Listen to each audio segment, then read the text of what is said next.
First time ఒక harvest video చేస్తున్నాను. ఇప్పుడు ఈ వీడియోలో చూపించే వెజిటబుల్స్ అన్నీ కూడా నేను ఫ్రమ్ స్క్రాచ్ నుంచి పెంచినవే. పొద్దున్నే ప్లేట్ తీసుకొని హార్వెస్ట్ చేయడానికి బయలుదేరాను.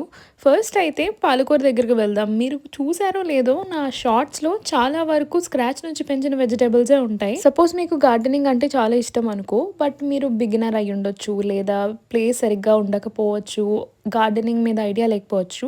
ఇలా ఎవరైనా సరే ఈజీగా పెంచుకోగలిగే ప్లాంట్ ఏంటి అంటే పాలకూర. దీనికి కుండీ కూడా పెద్దది అవసరం లేదు. జస్ట్ 6-8 ఇంచెస్ పాట్ ఉండాలి.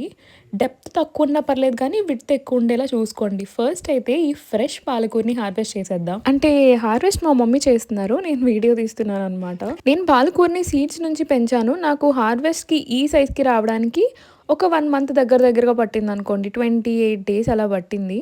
కానీ లీఫ్ సైజు వచ్చిన హార్వెస్ట్ క్వాంటిటీ అంతా చాలా బాగా వచ్చింది. ఎందుకంటే చిన్న పాటే కదా! నేను ఇంత బాగా గ్రో అవుతాయని ఎక్స్‌పెక్ట్ చేయలేదు. పాలకూర విషయంలో ఏంటి అంటే దీనికి మంచిగా సన్‌లైట్ తగలాలి. వాటర్ కూడా ఎక్కువ ఇవ్వకూడదు.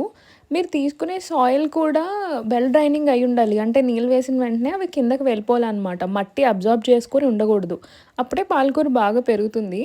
సో, ఇదంతా నేను ప్లేట్‌లో ఫిల్ చేసుకొని నెక్స్ట్ వెజిటబుల్ హార్వెస్ట్ చేద్దామనే లోపే ప్లేట్ నిండిపోయింది. సో, మళ్ళీ ప్లేట్ చేంజ్ చేయాల్సొచ్చింది. నేను నెక్స్ట్ వెజిటబుల్‌కెళ్ళే దగ్గరికి ఇలా లోటస్ టబ్ దగ్గర డ్రాగన్ ఫ్లై ఉంది తూనీగా. దాన్ని కూడా వీడియో తీసి మీకు చూపిస్తున్నాను.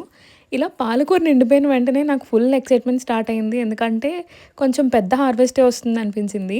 నెక్స్ట్ ఇది పుదీనా. నేను ఇవి షాప్‌లో నుండి తెస్తాం కదా! పుదీనా కట్ట. దాన్ని వాటర్‌లో వేసి పెంచాను. ఆ వీడియో కూడా నేను ఆల్రెడీ షార్ట్స్‌లో అప్లోడ్ చేశాను. ఆ వీడియో లింక్స్ అన్నీ కూడా నేను డిస్క్రిప్షన్‌లో ఇస్తాను. క్లిక్ చేసి చూసేయండి. ఇప్పుడు ఆనందంతో పుదీనాను పట్టుకొని వెళ్ళిపోతున్నాను. సేమ్ ఈ ప్లేట్‌లోనే మన పాలకూర కూడా వేసేసాను. అంటే ప్లేట్‌లో ఎన్నొచ్చాయని తెలియాలి కదా! దీని గురించి అయితే ఖచ్చితంగా మాట్లాడుకోవాలి. నేను ఫ్రమ్ స్క్రాచ్ అని చెప్పి మొదలుపెట్టిన ఫస్ట్ ఎవర్ వెజిటబుల్ ఏది అంటే అది టొమాటోనే. ఇదే ఫస్ట్ హార్వెస్ట్‌కొస్తుంది అనుకున్నాను. కానీ ఇది ఇంకా ముగ్గలేదు. కొంచెం కలర్ చేంజ్ అయ్యి ఉంటే కోసేసేదాన్నే. ఇంకా కొంచెం గ్రీనిష్‌గానే ఉంది కాబట్టి ఆగిపోతున్నాను. కానీ దీని పక్కన ఇంకొక ప్లాంట్ ఉంది. ఇది ఆల్మోస్ట్ డ్రై అయిపోయింది. చాలా రోజుల క్రితందనుకుంటా. దానికి చిన్నగా 2 టొమాటోస్ ఉంటే అవి కట్ చేసేస్తాను. బుడ్డి బుడ్డి టొమాటోస్ వచ్చాయి 2. దాని పక్కనే చిల్లీస్ ఉన్నాయి. సో, చిల్లీస్ కూడా హార్వెస్ట్ చేసేద్దాం ఇప్పుడే. చెప్పాలి అంటే మా గార్డెన్‌లో చాలా వరకు ఈ మిరపకాయ మొక్కలే ఉన్నాయి.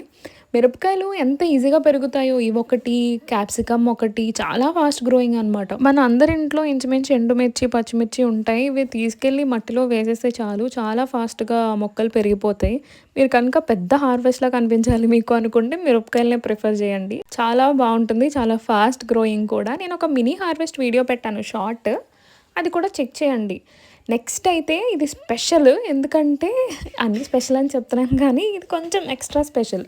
ఎందుకు అంటే నేను క్యారెట్ సీడ్స్‌తో పెంచాను కదా! అప్పుడు ఒక 2-3 సీడ్స్ మిగిలితే క్యాజువల్‌గా తీసుకెళ్ళి ఇంటి వెనకాల ప్లేస్‌లో వేశారంట. అది ఇంత పెద్ద మొక్క అయిపోయింది. కింద గ్రౌండ్‌లో వేసే ప్లాంట్స్ అన్నీ మా మమ్మీ అండర్‌లో ఉంటాయి. నేను ఇవి అంత అటెన్షన్ ఇవ్వను. నా ప్లాంట్స్ అన్నీ సెపరేట్. చిన్న చిన్న పాట్స్‌లో టెర్రస్ మీద బాల్కనీలోను పెంచుకుంటూ ఉంటాను నేను. ఈ క్యారెట్‌ని చూసి నాకు మాత్రం ఫుల్ దిల్ ఖుష్ అసలు. సో, ఫైనల్‌గా మనమైతే ఈరోజు పాలకూర, పుదీనా ఇంకా ఏం చేసాం?